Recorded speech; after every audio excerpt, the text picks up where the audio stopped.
Hey farm friends, welcome to Haven Acres. This is Stacy and we are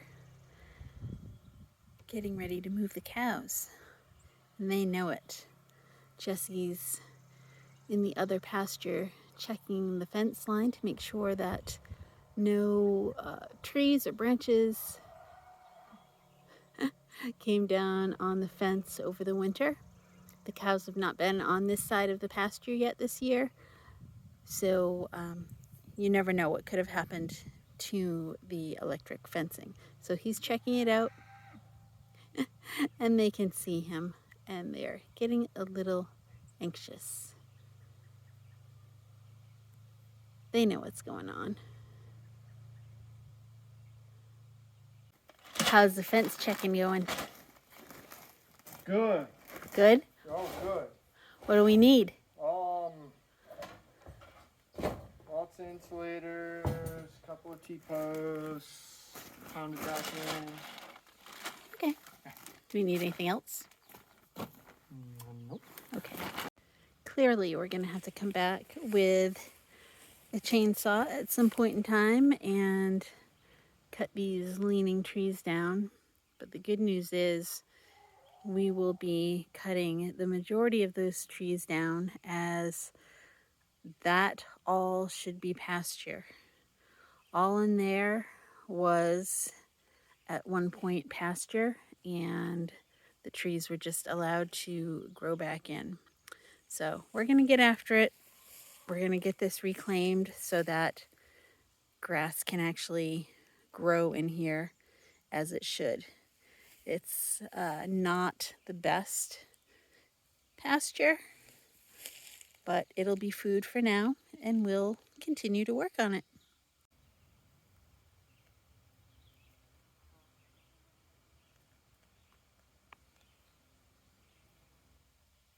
So part of fixing the fence is putting on these insulators. I can barely do this with two hands, so yeah, I figured I would try it with one hand to show you. Silly girl.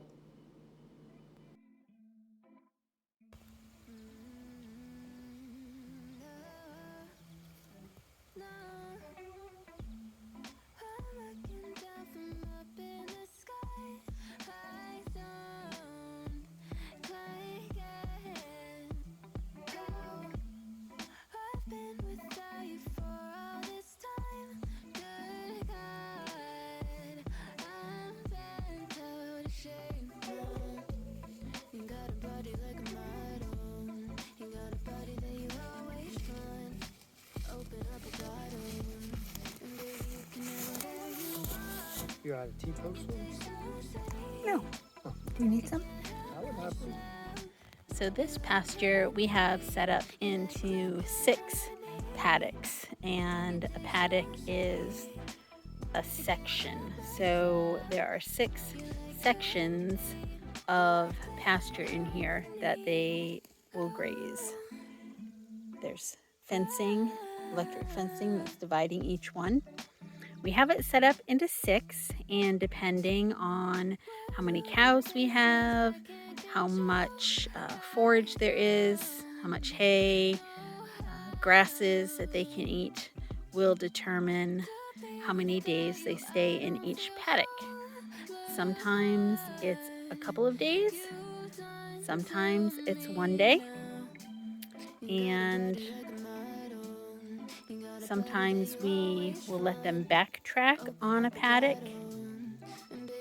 depending on the situation. That is not ideal, but sometimes in order to get water, that's what we need to do. And farming is doing what you need to do. The gentleman that owned this place about 33 to 40 years ago stopped when we first bought this property, and he said that this entire hedgerow he had taken down, so there was no trees there at all. So currently there is a row of trees in between this pasture and the one that the cows are in right now, and he had taken those all down. So in 30 years that has grown up.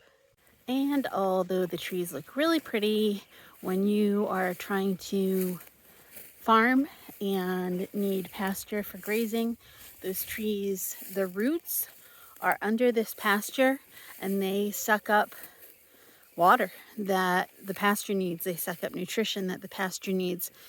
And of course, they shade the pasture so the grasses don't grow well. So it's just one of those things, depending on how you want to farm, what you want to farm, what you're doing with your property. You may want to leave the trees growing, or if you are going to be utilizing your fields for food, then you don't want the trees to grow. Just depends on, as I said, who you are and what you're doing with your property. For us, we focus on field, farm, food, and forest. Without a good field, you have no farm and no food. The forest is utilized for wood and for our pigs, but primarily the field is what we need to focus on first. Are we ready? Are we ready? We're ready. I think the cows are ready. They've finally quieted down, but they're going to be very excited in a moment.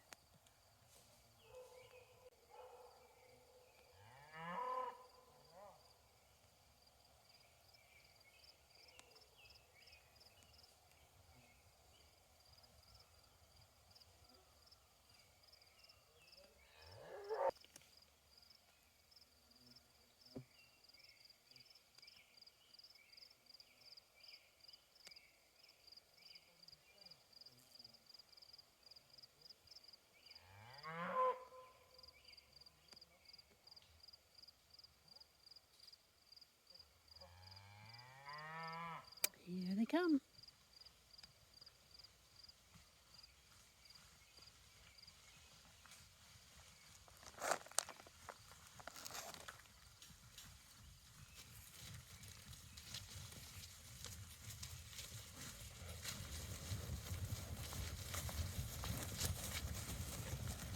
Hi, Panda. Oh, as if he had no idea what I was. Silly. And there they are. Got what they wanted. What a beautiful sight, huh?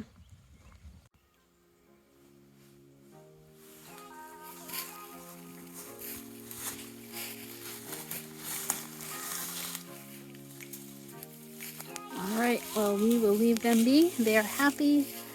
This is the pasture they were just in. And we have some other chores to do. So thanks for joining us as we move the cows. And we hope that you have a great day. Right? Nice.